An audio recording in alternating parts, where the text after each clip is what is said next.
The following is a local resident producer's program. The program content is the sole responsibility of the producer and does not necessarily reflect the views or policies of CATV2, Oshkosh Community Media Services, the City of Oshkosh, or Time Warner Cable.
Hi everybody, welcome to another edition of Eye on Oshkosh. Cheryl Hentz here and being joined once again by my co-host Tony Palmeri.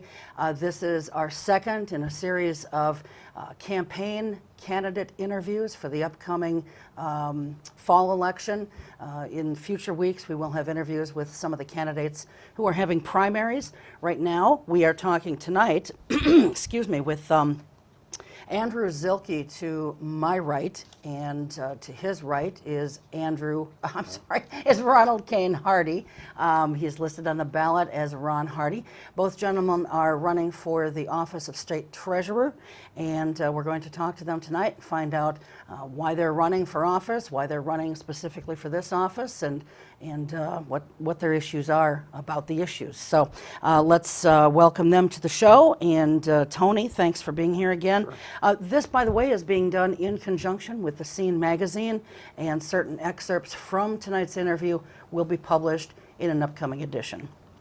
So with that, welcome to the show. We appreciate it very much. And I'm not going to be getting you sick. I'm not sick. I just have a vocal cord issue. So if my voice gives out, I'm sure Tony can pinch hit and take over. First of all, why don't we start with you guys telling us a little bit about yourselves and why you're running for office. We can start with you, Andrew. Okay. My name is Andrew Zuelke. I'm running for the Constitution Party platform for State Treasurer. I was born and raised in Wisconsin. I grew up in Marquette County. And then when I was about 19 or so, I moved to Ripon. I currently work at a paper converting company. I do quality control there. I was promoted to that in 2012. I worked at this company since 2010. Before that, I've worked at Alliance Laundry Systems, making washing machines, washers and dryers. I've also worked at a printing company in Ripon, Ripon Printers.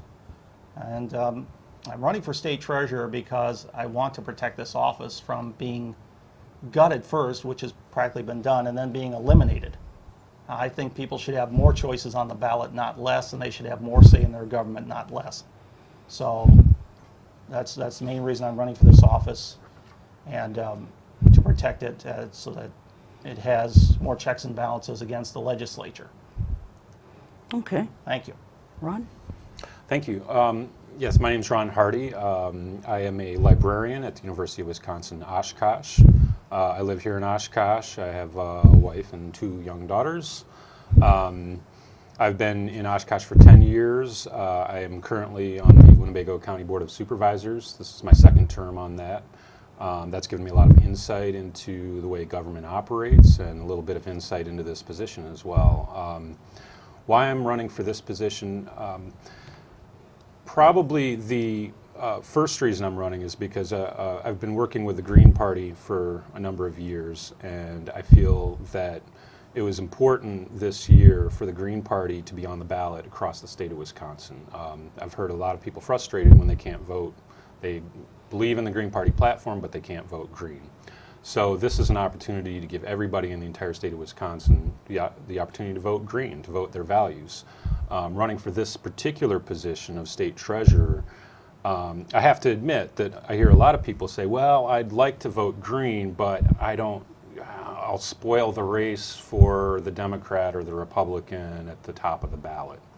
And so this is a way that people can just vote green guilt-free, vote your values at the ballot box. Okay. All right. I had a few other questions set to start with, but since you talked about the office being gutted, why don't we just go there first? On the State Treasurer's current website, the homepage starts out by saying, our most significant responsibility is to return unclaimed property to its rightful owners and heirs. And yet last year, this function was totally switched over to the Department of Revenue, something that Kurt Schuler, the current State Treasurer, was opposed to. I'm assuming that you would have been opposed to that as well. So, but I'm a little confused since that's what the website says, and then they don't really do that. So maybe it's just that they haven't updated it yet. But aside from that, if that's the office's primary charge and they're no longer doing that, what does the Office of State Treasurer do? Well, I want to get it clear to anybody listening to and watching this program that the Office of Treasurer is not antiquated. It's been gutted. There's a huge difference between the two. Mm-hmm. And one thing that I've learned is if you want to make something irrelevant, that's what you do. You gut it. They're trying to give the impression that State Treasurer is an antiquated position because, look, he hardly has anything to do. Well, the Treasurer has no say in his duties being taken away. The legislature did that. And just because the duties have been taken away, that doesn't suddenly make the office irrelevant. Well, what does the state constitution say that the treasurer should do? A lot of the duties, as you were saying, Cheryl, were voted away. The website hasn't been updated. I think that's partly because the current treasurer is still trying to make the office look relevant. But it's kind of dishonest, and in the spirit of honesty, he should update the website to say we don't really do this. But I know that the Constitution Party believes in strict interpretation of Constitution. Right. So if we go to the original Wisconsin Constitution, mm-hmm. what was their vision of what the state treasurer should do? They created state treasurer to collect in the fees and the taxes from the populace. Now, of course, in 1848, the population is about 13,000. Mm-hmm. So granted, the state population's larger now. Right. But I've got just a couple examples here offhand of different offices of treasurer around the country that do far more than Wisconsin does. Mm-hmm. And like, for example, Massachusetts, they're in charge of $9.3 million budget, and they have over 100 employees. We have about, 6 volunteers for treasurer and a deputy treasurer. The state treasurer there oversees the unclaimed property. So to answer your question, they should return unclaimed property, mm-hmm. the local government investment pool, the EdVest program.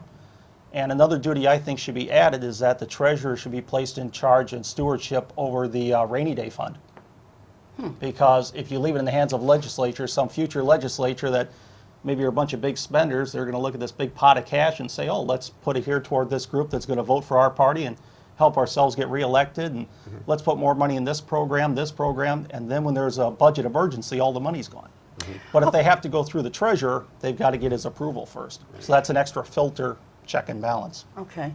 Although, is it really a check and balance? Because you've got X number of legislators overseeing the rainy day fund, but if your office, if you were elected, would be overseeing it, then you would single-handedly make that decision?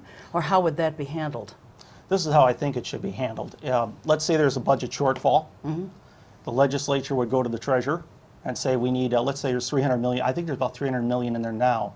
Let's say they need 150 million. Under my proposal, they could only take out 50% in any one budget period, which is 2 years. So the treasurer would say, what do you need the money for? They have to tell the treasurer what the money's for. They can't just say, just give it to us. No, that would diminish the whole point. But why would the legislature give the treasurer that kind of power? Because, as I say, if you leave it in the hands of the legislature, and it doesn't look like they've got anything other than a simple majority vote mm-hmm. to just take the money out. Right.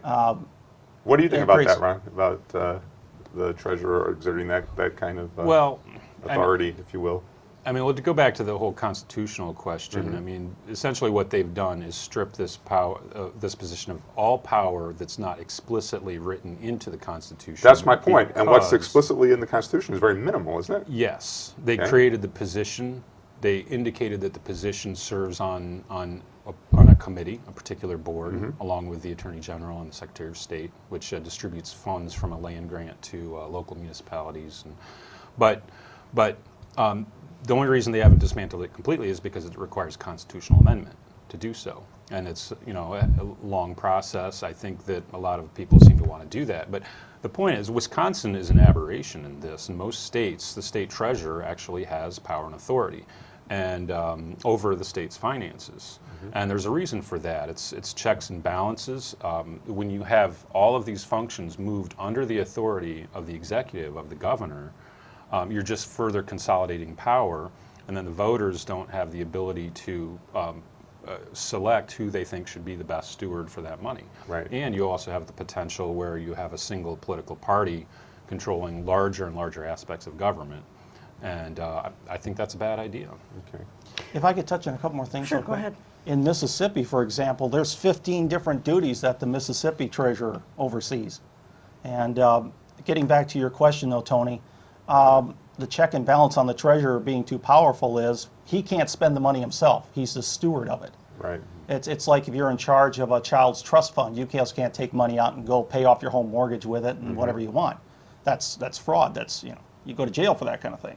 Right. And I would never support the treasurer being a super legislator. All he does is he keeps charge of the money until the assembly approaches him and say, we need money for this or this or this. Well, then don't you think But the treasurer then should be nonpartisan? Because if you had a Republican treasurer and a Republican-controlled legislature and or governor or Democrat, wouldn't those major parties essentially manipulate that treasurer? Wouldn't you need an independent, nonpartisan person to exert the kind of power you're saying? I think it's pretty hard in this political climate to get a nonpartisan, independent person. But I don't think it's going to give the treasurer too much power because, quite frankly, A, he can't spend the money himself, and B, under the rest of my proposal, the assembly could override with just a 2/3 vote because the assembly is where the spending bills start. Okay. And then they have to answer to the voters because it's every other year that they've got to run for office. So if they just say, well, the treasurer tried to save the money, but we wanted it, well, you've got to go explain yourself to the voters a year and a half from now. Okay. Ron, what were you going to say? One of the best ways that you can get, the closest thing to a nonpartisan state treasurer is to vote for a non-Democrat or Republican. A third party state treasurer would be perfect to watch over the money, be a check on the Democrats and the Republicans and their spending priorities. Okay. Well, I still kind of want to go back. So if the primary responsibility that Kurt Schuler says is to return this unclaimed money and his office isn't doing that, what specifically is his office doing right now? What duties, if you're elected, would you be doing? Because there are some who you say just want to get rid of the office altogether. Yeah.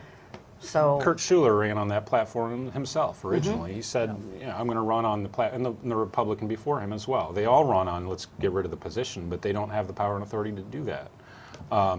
If I understand it right, the office does still have some responsibility with distribution of unclaimed funds, but the bulk of that process has been moved to the Department of Revenue, which the Milwaukee Journal-Sentinel pointed out now has a huge backlog in requests, larger than it's ever been, and is behind in distributing money because of the bureaucratic elements within that department, whereas the state treasurer's office was always much more efficient at doing that because that was their primary responsibility. That's all that was left for them. What are they doing now? I'm not too sure what they're doing now, but I do. The EdVest program has been taken away also? Yes. Yeah. Okay. LGIP. They do have a role with county treasurers. They do some programming, at least historically they have, but I don't know if the current administration is doing that or not. Okay. The basic duty of treasurer now is one of the 3 members, a commissioner of the Board of Public Lands. So, which, according to Kurt Schuler, is like 2 15-minute phone calls every month. But I want to point out to the voters, it wasn't the Constitution Party that gutted this seat. It wasn't even the Green Party that gutted this seat. It was the Democrats and Republicans who voted for this. And if I could sum this up in one word, I would say stupid. You can't get rid of the office for years. So in the meantime, let's face it, someone's going to win treasurer this November, be it me or Ron or somebody. Nothing can stop that now. There's going to be an election for state treasurer, and one of us is going to be sworn in January. What's that person supposed to do for days and day in, day out? I assume you want him to work an 8-hour day. I assume you want him to work a 5-day week. And they're Right. making almost $70,000 a year. Right. At least Kurt Schuler is currently. And my attitude with my work ethic is, put me to work. You're going to have to pay me anyway. Okay. Put the duties, I understand why they took the duties away. They're trying to make the office look irrelevant. See, the guy doesn't do anything. Let's just get rid of it. Okay. Well, you're the reason why he doesn't do anything. Put Well- the duties back, keep the person in the office busy. Okay. That's not going to hurt their efforts to end the seat. Well, it sounds like, especially for you two being third-party candidates, the office could be a bully pulpit. I mean, Sure. you would be calling for this, administer the rainy day fund, for example, which I think is a very creative proposal, and you're calling for a publicly owned state bank? Yes. Explain that to us. I want to see if Andrew agrees with this. Sure. Yeah, that would be the primary, and this is what I've been talking on the Okay. campaign, and this is what I would do if elected, is I would be working to build partnerships within the state legislature to establish a public state bank of Wisconsin. Okay. And this is a growingly popular idea. It's not something that's completely out of sorts. The state of North Dakota has had a public state bank for over 100 years. It was established in the early 20th century. And basically a public state bank, the state's revenues are deposited within the state bank of Wisconsin. Mm-hmm.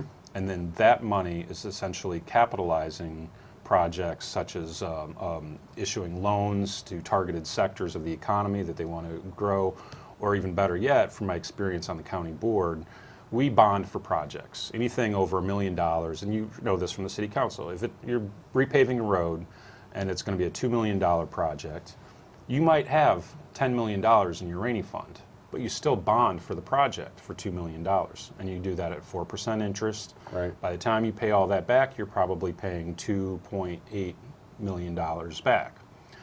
If you have a state bank of Wisconsin, one of the functions it can do is it can be the lending body for local government's capital projects. So when the local government bonds for a road, a $2 million road, and pays back that interest, that money comes back into the state's, it becomes the people's money. It goes back into the state bank and then can be further reinvested. Mm-hmm. Just an example of how this can be beneficial is in the banking crisis in 2008, all these banks were suffering from a sudden draw on reserves, and they didn't have the capital to cover them, and that's why they had to go beg for a bailout from the government. The State Bank of North Dakota was solvent. They were fine because they're capitalized through the state's revenue. And that's what could provide economic security for Wisconsin as we're entering this economic. So why is North Dakota the only state that has a state bank? Yes, but it's very common internationally. Yeah, people are talking about it nationally, but why hasn't it happened in any other states if it's such a great idea? Well, The power of the private banking lobby? that could be one possibility, but this is the United States of America, and we tend to want everything to be private. We have private banks. We have even the creation of money is privatized in this country. The Federal Reserve is not a federal bank; it's a private bank. All of this functions have been outsourced, and so the state bank in North Dakota was only created because the people were being frustrated by rail. This is 1910, 1920, right? Mm-hmm. Rail barons providing loans at high interest rates. Sure. The state legislature was going along with the rail barons and the banks, and the people essentially threw them all out, and the nonpartisan league took over the state government through the ballot box, briefly, long enough to establish the state bank, and it's been in existence ever since. What do you think about that idea, Andrew, of a state bank? There's just something about the concept of the state running something else on top of all the other things they run that just is, to me, I don't think it's a good idea. I understand the concept, keep the money in the state instead of letting it go to Wall Street, although I know a lot of people just hate Wall Street. And let me be clear about this. The Constitution Party doesn't take money from the big banks, so it's not like they have our hooks in us. But at the end of the day, we have enough federal control and state control over our lives as it is. And our party believes in limited government, not limits on checks and balances. We need that in a republic. And we are a republic. This notion that we're a democracy is absurd. There are two different forms of government. But that's a different issue. But the point is, I understand the concept of state bank as far as my basic research of it, but just something about it just sounds almost socialistic to me. And it makes me a little uncomfortable. Is it socialistic? Well, communism, the traditional definition of communism is the state owning the means of production. But a bank is not the means of production. It's essentially infrastructure. It's economic infrastructure. Right. It's the means of transferring money from this place to that place, funding projects, loaning money. It's roads, it's bridges. The bank is the equivalent of the infrastructure of the economy. And so it really is not socialism. It's more of, would you want your roads and bridges privatized? In fact, money is an important part of our society. It's an important part of our economy. Money is critical. Why do we entrust this stewardship of lending to private companies? I did look at the state constitution before this show, and we do have an Article 8, Section 3 in the Wisconsin State Constitution, which says the credit of the state shall never be given or loaned in aid of any individual, association, or corporation. And what I've read is that many states have a provision like that in their constitution, and it has been used as an argument against the state bank idea. Why does that not apply? Well, in North Dakota, the state bank works in partnerships with private banks. So they're not sitting replacing banks. And you still have traditional banking. If you live in North Dakota, you don't have a bank account with a state bank. The state bank is essentially handling the state's money and then issuing out loans both to local governments, which is not a private individual or a corporation. But the other thing that a state bank can step in and do is when you have a recession, and when you have a recession or even borderline depression in the economy, private banks shut their doors. Exactly. They don't want to issue credit because it's too risky. But that's the exact time economists will tell you that you need money infused into the economy. And so the state bank can do that through targeted loans, low interest loans. So there's definitely a role for that. And I don't think that it runs contrary to what's the word of the Constitution. It could be designed to be completely in sync with it. Sure. Both very good ideas, at face value. How would something like either one of these have to be implemented? Would something like this have to go through the state legislature and the Senate, or would you suggest that something like this be put on a ballot as a statewide referendum? Well, just from the state bank perspective, it would have to be done through the legislature, and so you would need to build partners for the idea. You need to sell the idea, promote the idea, and the public banking movement is making a lot of inroads in a number of states. There was a state treasurer candidate in California that wrote a book on public banking, and working specifically on this platform. So you would definitely want to build partnerships. It's not something that would happen overnight. It would probably take a 4-year term just to get the idea rooted in people's consciousness. And I think it would have to be passed by legislation. What about your idea, Andrew? Well, the first thing is we need to save the office of state treasurer. Nothing else can happen if we don't do that first. But let's assume we do that. It would be, just as Ron said, it would have to go through a legislative process because the legislature decides what the duties of treasurer are, and for that matter, I think Secretary of State, Attorney General, the other offices, they decide what the duties are. So it would have to go through the legislature, and I wouldn't have it any other way. So you don't want to give any one person too much power. So that's why I say, under my idea, the treasurer shouldn't just be able to spend the money. That would be insane. But as far as my idea of the treasurer being the steward over the rainy day fund, that would have to go through a legislative process. So. Shifting gears here a little bit, the current state treasurer has said that he does not think that the majority of people in the state really understand what his office does, what his duties are. Maybe that's partly because his office has been, as you say, gutted. But he would like to see that, image changed a little bit and people more enlightened. If you gentlemen were elected, how would each of you go about making the public more aware of the office, what it is, what it does, and specifically what your duties as treasurer would be? Ron? Well, it's awkward in its current state when it has no power and authority, and it has even less this year than it did last year.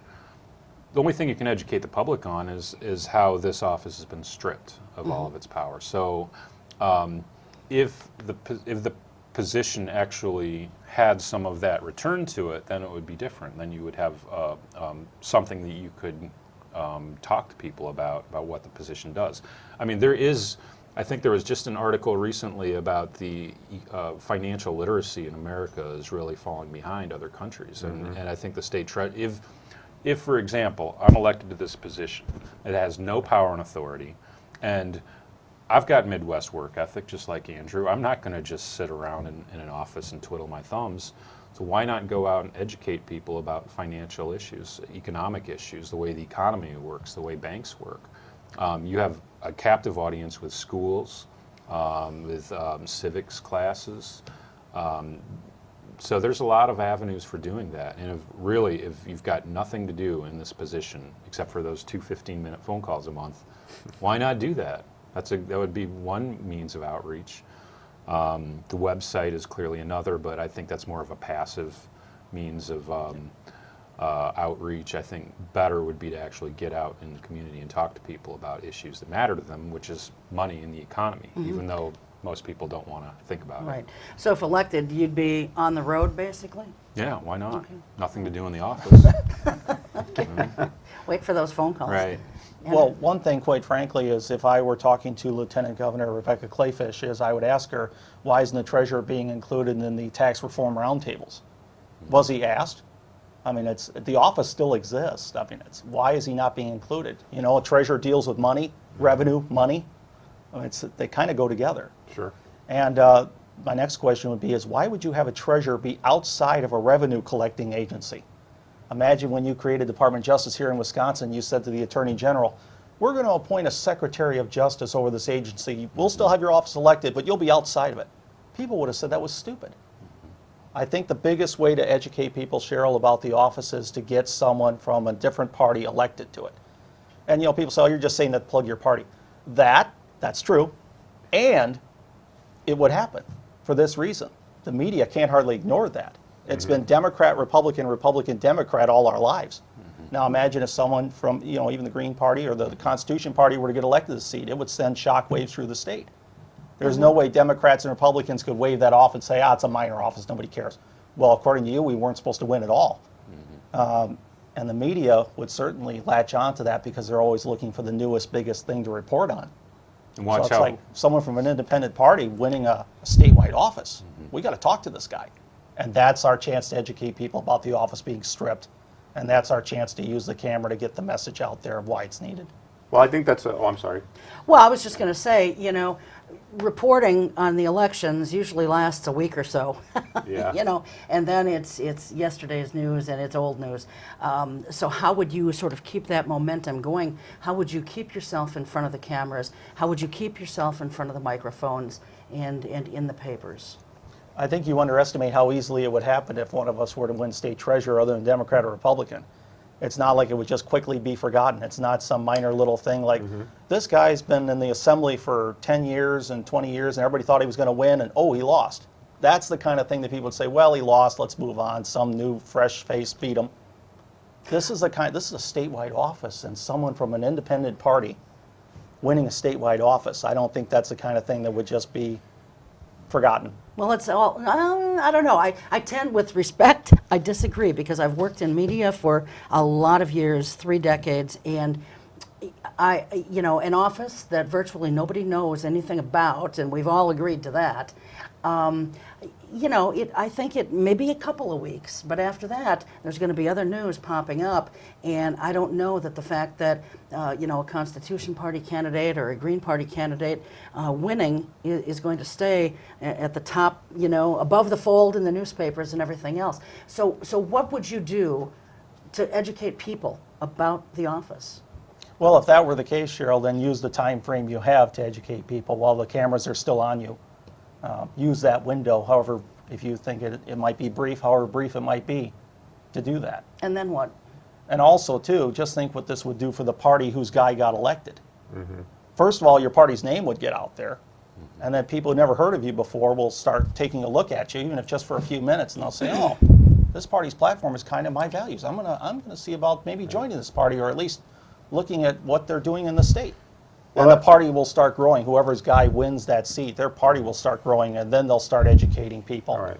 And it'll become tougher and tougher to ignore that party. I think that's a good transition. I mean, I think people do need to know what the Green Party and the Constitution Party are all about if they want to vote for you intelligently. I don't think I mean, Ron suggested earlier that they can have a guilt-free vote in offices like State Treasurer, but I think, intelligent voters want to know what the party stands for that they're voting for.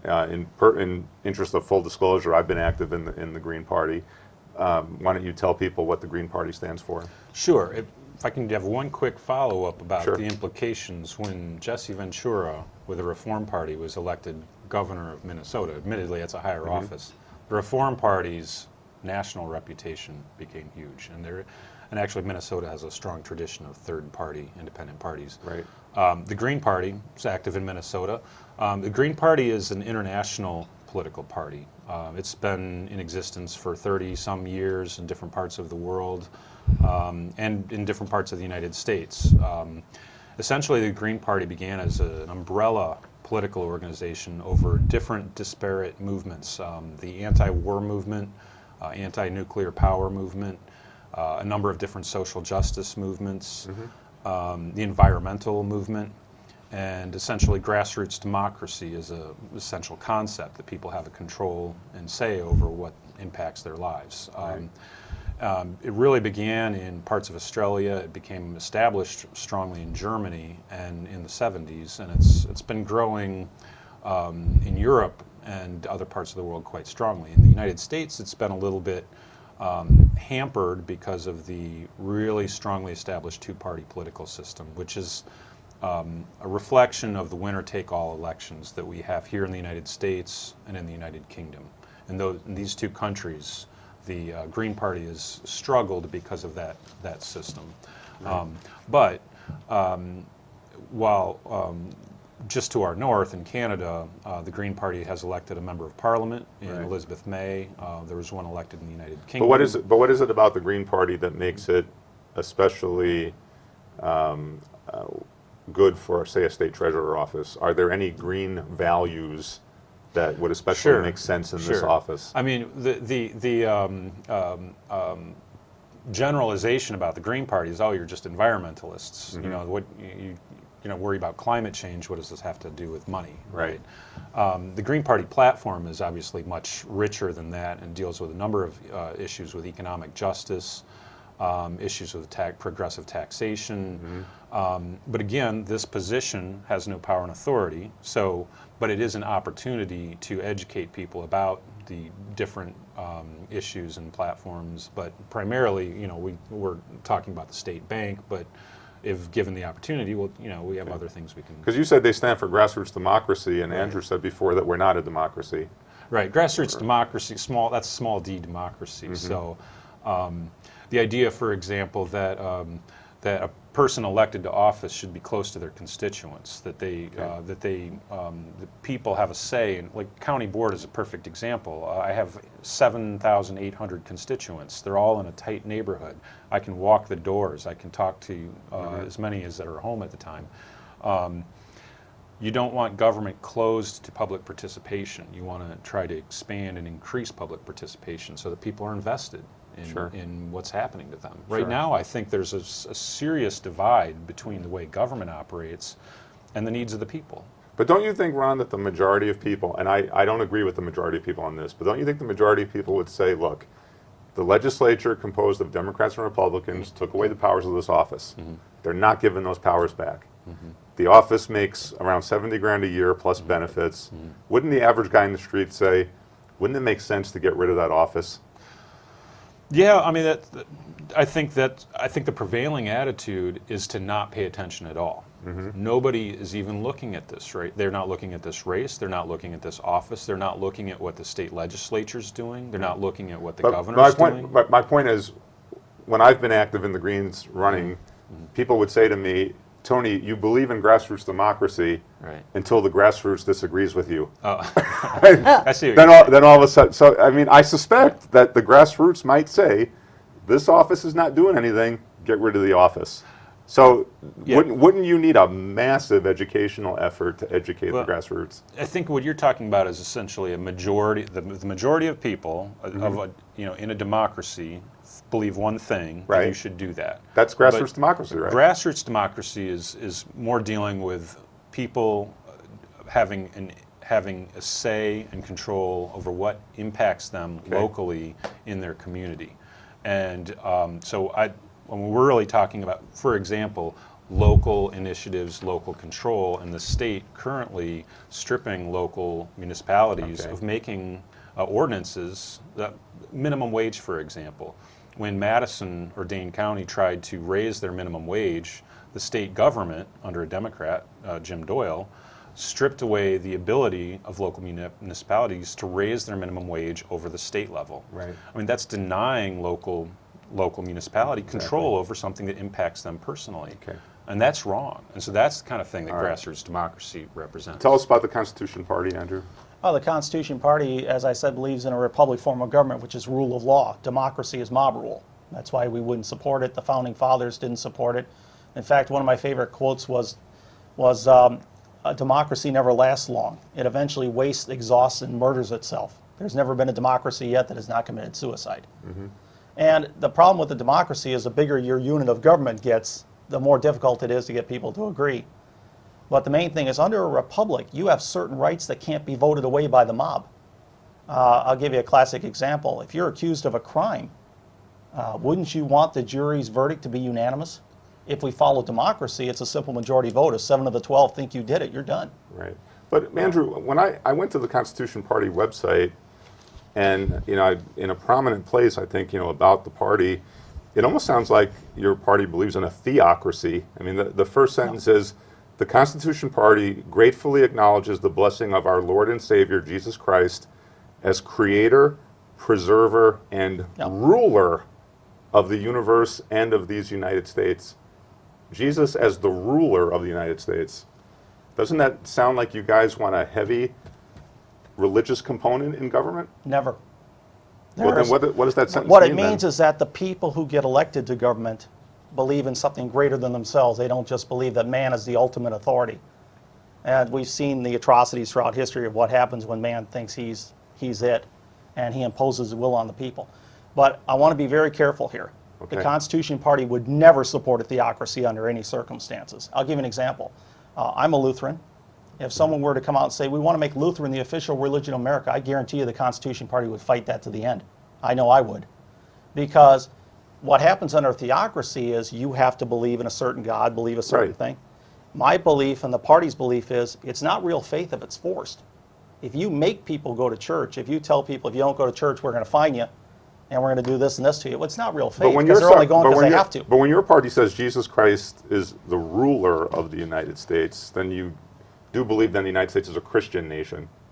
Yeah, well, there's a lot of things that it's slid away from as far as Christianity, but it was founded on Christian principles. It wasn't founded on the principles of Islam. It wasn't founded on the principles of Buddha. All right, so when you become treasurer, how do Christian principles impact the treasurer's office? That he's a good steward of the money, for example, that he's a good steward of what he's been placed in charge of. And by good steward, I mean he doesn't try to spend the money himself. He doesn't steer the money towards certain groups that are going to vote to keep his party in power. Okay. You know, it's he understands that this is not his money, and he's careful with it. But the party would never support a theocracy, not just because you're forcing people to convert, which isn't real faith. Right. What we're talking about is people believing in something greater than themselves in elected office, and not just believing the party's the end of everything, and what our party does is okay as long as, it moves our agenda. But a theocracy is, we support a republic form of government. That's also in our platform. And there's no circumstance under which our party would support. Let's not blur the lines here. Let's talk about a businessman, for example, who's a Christian. Now, if that businessman says to his fellow workers, you have to pray once a day or you're going to be fired. Right. I'm sorry, that's wrong. He just crossed the line. He's imposing his will. But if he is a business owner, he's a Christian, he has a cross hanging behind his desk, it's also not right for that employee to say that cross offends me. I'm going to sue him to make him take that down. They both have rights. The person who doesn't want to believe and the person who does believe. A lot of Republicans, otherwise it can't work. A lot of Republicans believe that the constitutional Constitution Party are just angry Republicans. That in fact they stand for your platform. A lot of the Democrats believe that the Greens are really Democrats. You're just mad at them for some reason. So can you both talk, why do we need a Green Party? Why is the Democratic Party not doing what you guys want done? Why is the Republican Party not doing what you guys want done? Sure. I think a lot of people are somewhat shocked. Democrats are shocked at what Democrats are doing. I mean, the massive expansion of the surveillance state in America under a Democratic president, using unmanned drones to essentially murder people in other countries. I think people are shocked at that. I think the complicity in, for example, Israel's current assault on Gaza this is the Democratic administration, and all of the Democrats in the United States Senate, along with the Republicans, unanimously support Israel's right to do this. I think a lot of people on the left are seriously But shocked. to make it more local, I know at least one of the Democrats running for state treasurer says that he supports the state bank. Yeah, I think that's great. I think the more people that support that idea is fantastic. Okay, so if people are thinking of voting for you or the Democrat, right, because he says he supports what you support, the state bank. Right. Why should they vote for you? Not because of Gaza. Sure. A lot of people vote for political parties more than the person. A lot of time, most voters don't do the research, and so they look at the party label, and that's what they vote for. And I would hope that if anybody is familiar with the Green Party, understands the Green Party's platform and principles, identifies as a Green, and they see a Green on the ballot, this is an opportunity for them to make a political statement at the ballot box. Elect a Green.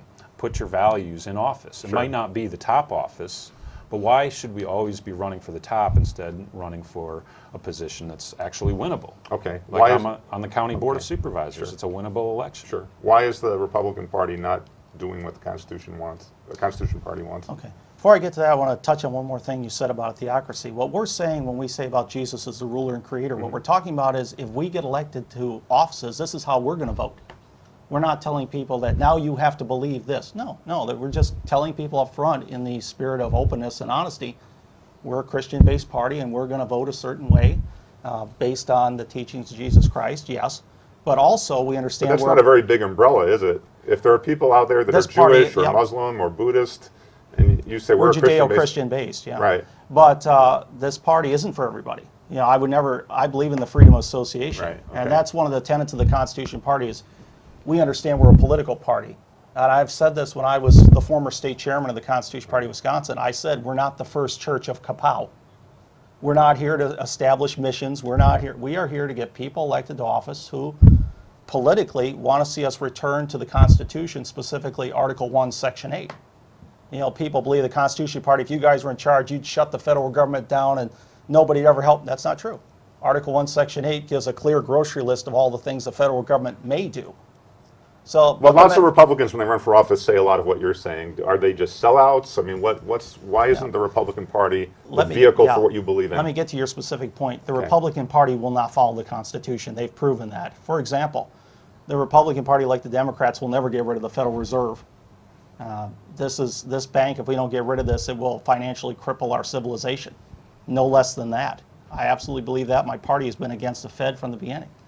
The Republican Party will not follow the Constitution. I'll give you a quick local example. Let's say you pass an ordinance here in Oshkosh that says there could be no parades on a Sunday. That's it, no parades. And some group just decides their local heroes just won a championship game and they came home on Sunday and they decided to throw a quick parade down Main Street, and some local resident said, hey, you can't do that. And he goes and gets a police officer and says, hey, there's an ordinance against this, you stop him, and the police officer does this. If it's not going to be enforced, your ordinance is worthless.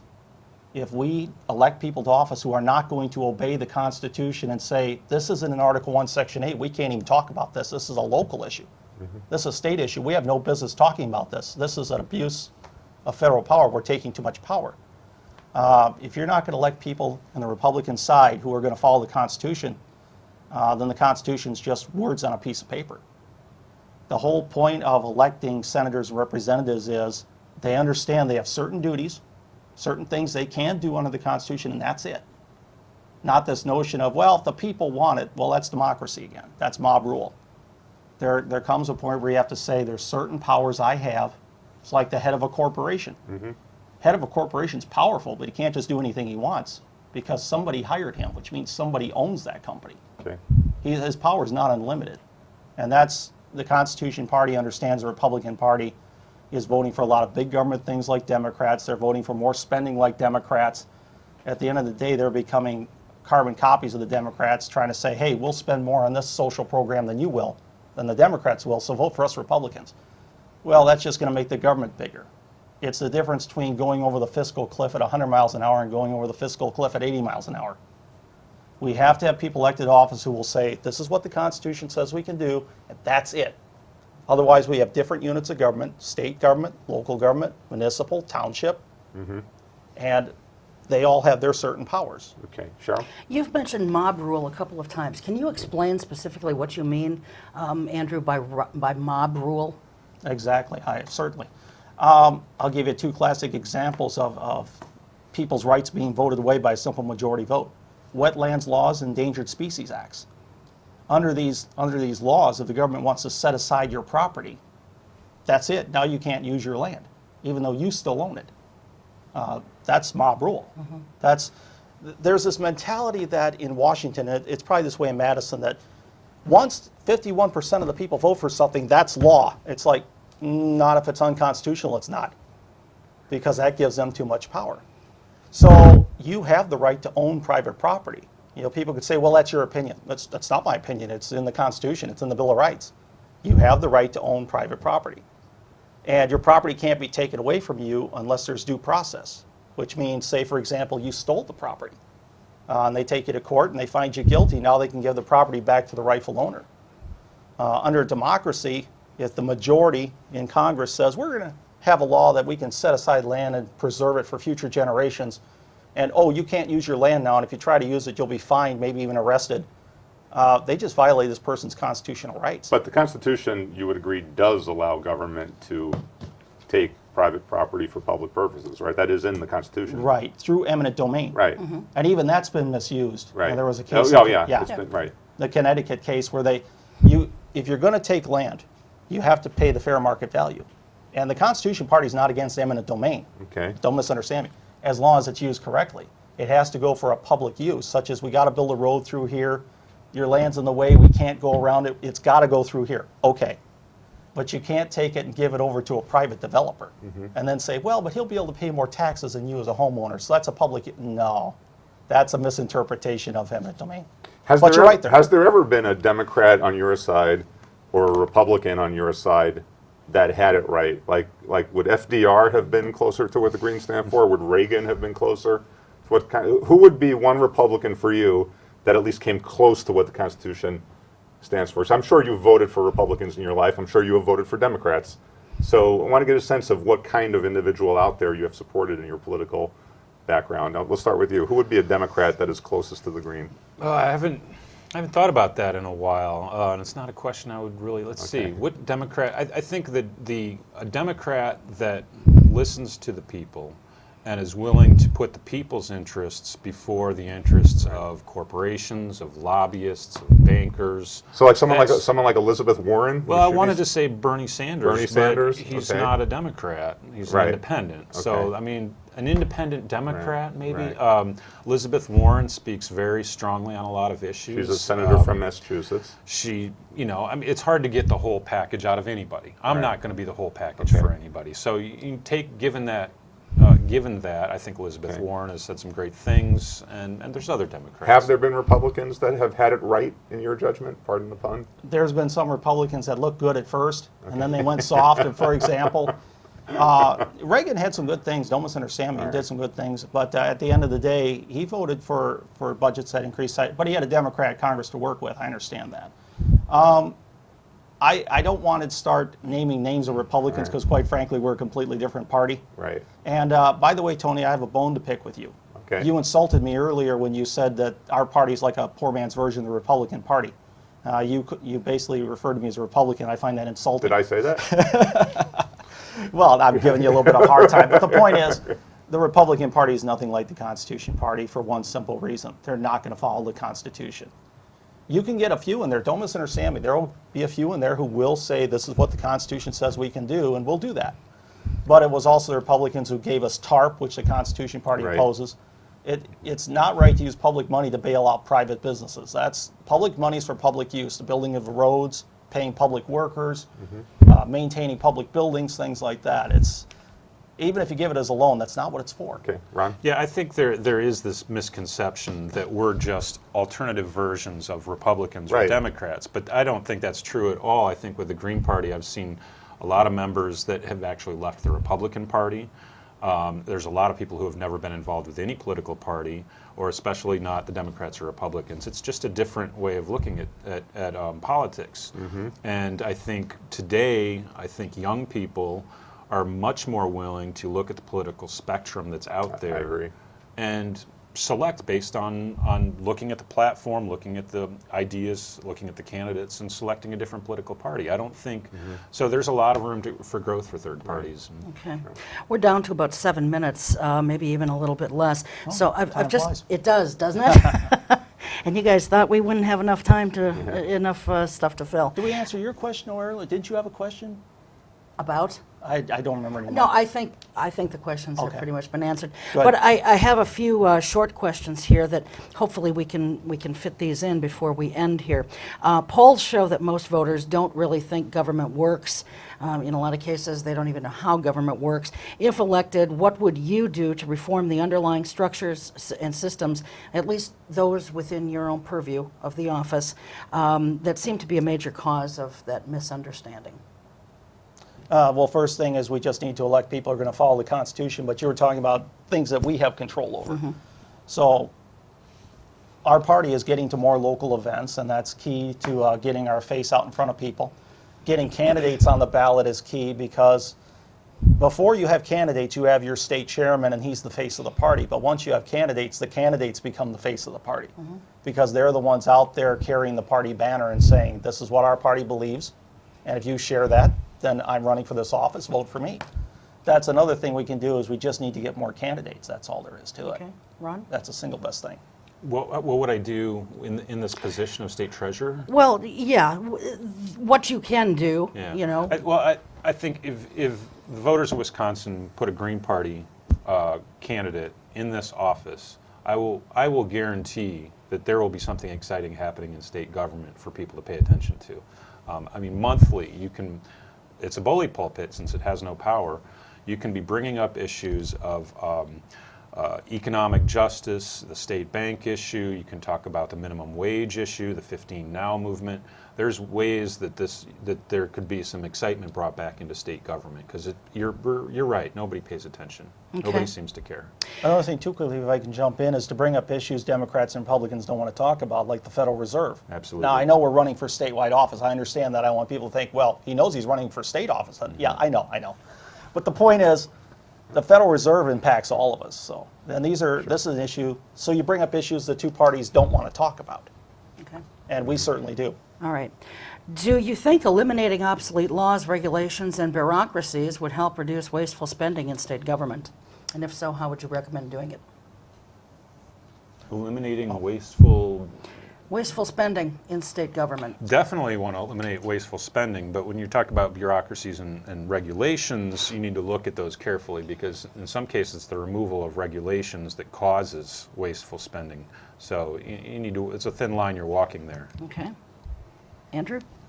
Yeah, absolutely. I mean, you can remove too many regulations. Don't misunderstand me. You can cut government to the bone to the point where it's impotent. Government has a role to play, but specifically, you need to just look at the state constitution. What does the state constitution allow the state government to do? Anything outside of that should be left up to the local areas. And related to roads, for example, if it's a state highway, the state should pay for maintaining it. If it's a local highway, like a township, the township should pay for it. None of this we're going to get money from the state because that forces people to have to pay more money to the state. So I support different units of government. Okay. But specifically follow the Constitution, And that'll be the single best way to reduce all this regulation. Okay.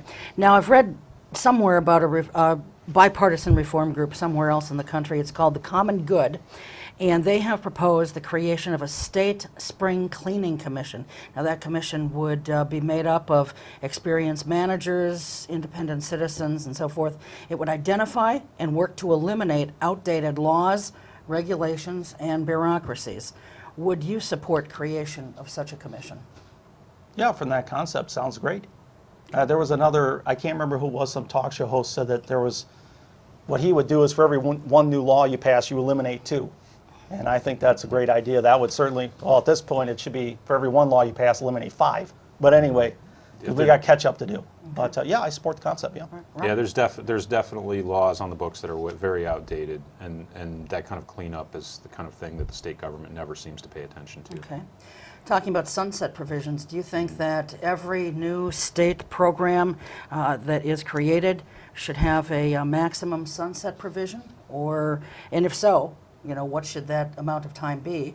Or should it just be allowed to run until it's outlived its usefulness? I think if you're undertaking something that there might be some risk or uncertainty about, then a sunset provision can allow people to feel a little more comfortable with accepting something. Let's say state government, God forbid, decided to raise taxes. A sunset provision might make that a little more acceptable. So yeah, sure. I think sunset provisions definitely have their time and place. Okay. I would like very much to just be able to say, let's have a blanket sunset provision for everything, but I think that's kind of irresponsible because you've got so many different types of laws and bureaucracy. You almost have to do it on, and it's more cumbersome, I know, but you almost have to do it on a case-by-case basis. So I wouldn't support a blanket, although I like the concept of sunsetting stuff that gets in the way of people's lives and businesses. Okay. And one more here. Do you think that government regulations are too complex? They're too difficult for every person, you know, that they're supposed to manage and rule over to really understand? How do you think that they could be overhauled to allow people to not only understand them, but make more sensible choices? There are definitely, I mean, taxes alone, if you're doing your own taxes, can be complex, but try signing up a parent for Medicaid or for Medicare with a state. You know, when it's you doing something for somebody else and navigating the bureaucracies of state government, even local aspects of government, when there's no guidebooks out, there's no citizen information about what to do when a parent dies. There's nothing out there that tells you if this, do this, if that, do that. So there are definitely a lot of things that are confusing, and the state could be doing a whole lot more to making things easier for people. Andrew? 2 things on the tax code. One of the things I'm campaigning on, if I'm elected treasurer, I'll use the bully pulpit to talk about this. We need a brand new tax code. Forget this nonsense. We're just going to overhaul the current one. That's not going to fix the problem because you've caked so much regulation on top of it. Just go to the Department of Revenue and just click on any form you want and just read some of their titles. It's just, you look at it, huh? What's that title mean? And then, Ron, I think you can speak to this, the candidate forms that we have to turn in for campaign financing. And I would never support saying we shouldn't report our finances at all. But come on, read some of these forms, and then you look at it, and I had to call for 2 or 3 days to try to figure out how to fill out this candidate finance reporting form, and it's like, I understand what you're trying to do, but come on, guys, this is the best you can come up with? Okay. Really? All right. On that note, we are out of time. Thanks to both of you for being here, and good luck in November. All right. Thank you. All right. Tony, thanks so much, as always. And Thanks, all Tom. these hands around the table. And that's going to do it for us. We'll see you next time. Nice talking. Until then, take Good care. talking. Keep your eye on us. We've got our eye on Oshkosh. That went fast. Yeah. You did. Good. Yeah, I think third parties